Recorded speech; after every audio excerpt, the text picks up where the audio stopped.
নমস্কার, আশা করি প্রত্যেকেই ভালো রয়েছেন। আরও একবার স্বাগত জানাই আমাদের ইউটিউব চ্যানেল মিনময় সহজের পক্ষ থেকে। হ্যাঁ, আজকে কথা বলবো কৃষক বন্ধু আপডেট সম্বন্ধে। কৃষক বন্ধুর টাকা আর কয়েকদিনের মধ্যে আপনাদের অ্যাকাউন্টে আসতে চলেছে। এমতো অবস্থায় একটা বিশেষ বড় ঘোষণা করলো সরকার। সেখানে বলা হয়েছে যাদের কৃষক বন্ধুতে আধার কার্ড বা জমির রেকর্ডে কোনো গরমিল দেখা গেছে তাদের আলাদা করে লিস্ট প্রকাশ করা হয়েছে এবং সেই লিস্টে আপডেট করতে হবে, না হলে তাদের কৃষক বন্ধুর থেকে বাতিল হয়ে যাবে। তো এই কৃষক বন্ধুতে তাদেরকে পুনরায় নাম তোলার জন্য বা আপডেট করার জন্য আজকে আমাদের বিশেষ ভিডিও কিভাবে করবেন, কোথা থেকে লিস্ট দেখবেন, তাছাড়া কৃষক বন্ধু প্রকল্পে আপনার কোনো সমস্যা রয়েছে কি না সেটা কিভাবে চেক করবেন, আজকে এই সম্বন্ধেই বিস্তারিত আলোচনা। অবশ্যই ভিডিওটাকে স্কিপ না করে লাস্ট পর্যন্ত দেখুন এবং আমাদের সাথে থাকুন। একটা ছোট্ট অনুরোধ, যদি আপনি আমাদের চ্যানেলে নতুন আসছেন চ্যানেলটাকে সাবস্ক্রাইব করুন, পাশের দেওয়া বেল আইকনটা ক্লিক করতে ভুলবেন না পরবর্তী নোটিফিকেশন পাওয়ার জন্য। আর যারা অলরেডি সাবস্ক্রাইব করে আমাদেরকে সাপোর্ট করছেন অসংখ্য ধন্যবাদ। হ্যাঁ, আপনাদের একটা লাইক, একটা শেয়ার, একটা সাবস্ক্রাইব আমাদেরকে অনেক বেশি উৎসাহিত করে ভিডিও বানানোর জন্য। তো অনুরোধ রইল, যদি চ্যানেলে নতুন আসছেন চ্যানেলটাকে সাবস্ক্রাইব করে যাবেন। হ্যাঁ, আজকে যে বিষয় নিয়ে কৃষক বন্ধুর প্রকল্পের বিস্তারিত তথ্য বলতে আপনার অঞ্চল ওয়াইজ লিস্ট প্রকাশ করা হয়েছে, যেখানে বলা হয়েছে লিস্টে থাকা ব্যক্তিদেরকে পুনরায় সমস্ত ডকুমেন্টস আপলোড করতে হবে। তো আপলোডের প্রসেস কি এবং সেই লিস্ট কি অনলাইনে পাওয়া যাবে, তাছাড়া এই আপডেট প্রসেস কি অনলাইনে করা যাবে, এই কথাগুলো কিন্তু আপনার মনেও ঘোরপাক খাচ্ছে। তাছাড়া কিভাবে বুঝবেন আপনি অনলাইনে চেক করে যে আপনার কৃষক বন্ধু প্রকল্পে কোনো সমস্যা রয়েছে কিনা। সমস্যা বলতে কৃষক বন্ধুর লিস্ট যখন দেখা হয় বা কৃষক বন্ধুর স্ট্যাটাস যখন দেখা হয়, স্ট্যাটাস বর্তমানে Aadhaar card, voter card, mobile number, ব্যাংকের অ্যাকাউন্ট যে কোনো দিয়ে কিন্তু দেখা যেত। তো যা নম্বর দিয়ে আপনি স্ট্যাটাস দেখবেন তাতে আধার কার্ড, ব্যাংকের ডিটেলস, ভোটার কার্ড অর্থাৎ সমস্ত ঘরগুলো সঠিকভাবে রয়েছে কি না। এর মধ্যে থাকা কোনো একটি ঘর যদি মিসিং থাকে, হয়তো ভোটার কার্ডের জায়গাটা মিসিং রয়েছে, তাহলেও কিন্তু তাকে পুনরায় আপডেট করতে হবে। তাছাড়া আরেকটা বড় ঘোষণা, ভোটার কার্ড আপডেট বা কারেকশন বা চেঞ্জ করতে গিয়ে দেখেছেন যে আপনার ভোটার কার্ডের নম্বর পরিবর্তন হয়ে গেছে। এরকম অনেক ব্যক্তিই রয়েছেন যারা কৃষক বন্ধু করার সময় এক ভোটার কার্ড দিয়ে করেছিলেন, বর্তমানে তাদের ভোটার কার্ড নম্বর পরিবর্তন, তাদেরকেও কিন্তু আপডেট করতে বলা হচ্ছে। এই আপডেট না করলে তাদের কৃষক বন্ধুর প্রকল্প থেকে বাতিল হয়ে যাবে তাদের নাম।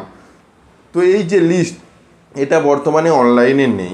তাছাড়া অনলাইন অফিসিয়াল ওয়েবসাইটে যেখান থেকে কৃষক বন্ধুর তথ্য দেখা যেত, যেখানে আধার কার্ড, ব্যাংকের বই বা ভোটার কার্ড নম্বর দিয়ে, সেটা কিন্তু সঠিকভাবে কাজ করছে না বা ক্লিক করলেও কোনো রেসপন্স পাওয়া যাচ্ছে না। অর্থাৎ এটি সম্পূর্ণরূপে বন্ধ রাখা হয়েছে, পরবর্তীতে ওপেন করে দেওয়া হবে। এই যে প্রক্রিয়াটা, এটা কিভাবে দেখা হতো, আগে আমরা একটা ভিডিও বানিয়েছিলাম, সে ভিডিওর লিঙ্ক আমরা ডেসক্রিপশনে দিচ্ছি।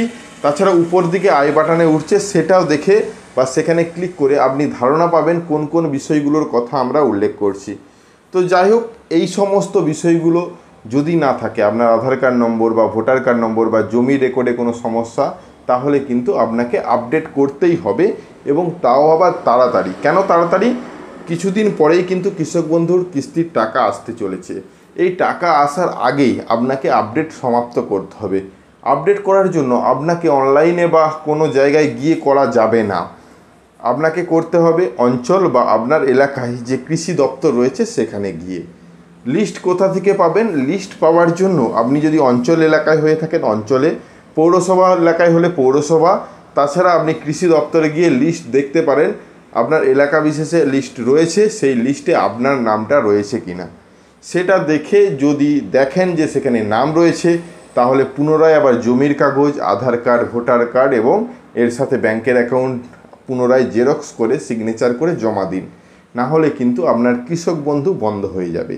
তো এটা একটা বড় নিউজ বা গুড নিউজ বা ব্যাড নিউজ দুটোই বলতে পারেন। আবার পুনরায় আপডেট চলছে, পুনরায় আধার কার্ডে লিঙ্ক করা হচ্ছে আরও কিছু ভালো করার জন্য।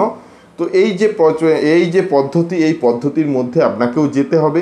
যদি আপনার লিস্টে নাম থাকে, আপনি এই মুহূর্তে সরাসরি যে কৃষক বন্ধুর অফিসিয়াল ওয়েবসাইট রয়েছে সেখানে গেলে কোনোভাবে সার্চ করা যাচ্ছে না। যদিও আপনার পুরনো লিঙ্ক রয়েছে, সেখানে ক্লিক করলে বা পুরনো ভিডিও থেকে ক্লিক করলে সরাসরি এখানে আধার কার্ড বা যাই লিখে সার্চ করুন না কেন, লেখা উঠছে ক্যাপচার ইনভ্যালিড। অর্থাৎ যদিও এখানে ক্যাপচার লেখার কোনো ঘরই নেই, অথচ ক্যাপচার ইনভ্যালিড লেখা উঠছে। অর্থাৎ এই পুরো সিস্টেমটাকে এই মুহূর্তে বন্ধ রাখা হয়েছে, হয়তো এই আপডেট চলার জন্যই কিন্তু বন্ধ রাখা হতে পারে। তো পরবর্তীতে এই অপশান ওপেন করে দেওয়া হবে, তখন আবার পুনরায় আপনি যেভাবে কৃষক বন্ধুর তথ্য দেখতেন, কত একর জমি দেওয়া রয়েছে, কি নম্বরগুলো অ্যাক্টিভ রয়েছে, আপনার ব্যাঙ্ক অ্যাকাউন্ট ডিটেলস আছে কি না, এই সমস্ত বিষয়গুলো, অর্থাৎ কৃষক বন্ধু স্ট্যাটাসের অপশান কিন্তু পরবর্তীতে ওপেন করা হবে, এই মুহূর্তে বন্ধ রয়েছে। তো এই মুহূর্তে আপনি অনলাইনে কোনোভাবেই কোনো কিছু সমাধান পাবেন না। আপনাকে আপনার কাছাকাছি পঞ্চায়েত বা পৌরসভা বা আপনার যে অফিস রয়েছে সেখানে গিয়ে এই বিষয়গুলো জেনে সেখানেই ডকুমেন্টস আপডেটের জন্য রিকোয়েস্ট করতে হবে বা ডকুমেন্টসগুলো আবার পুনরায় রিসাবমিট করতে হবে। তো আশা করি আজকের বিষয়টা বুঝতে পেরেছেন। যদি ভিডিওটা ভালো লাগে লাইক এবং শেয়ার করে দিন। আমাদের চ্যানেলে নতুন হলে চ্যানেলটাকে সাবস্ক্রাইব করুন, পাশের দেওয়া বেল আইকনটা ক্লিক করতে ভুলবেন না পরবর্তী নোটিফিকেশন পাওয়ার জন্য। আর যারা অলরেডি সাবস্ক্রাইব করে আমাদেরকে সাপোর্ট করছেন, অসংখ্য ধন্যবাদ। এভাবেই পাশে থাকবেন। দেখা হচ্ছে নতুন কোনো ভিডিও নিয়ে। ধন্যবাদ।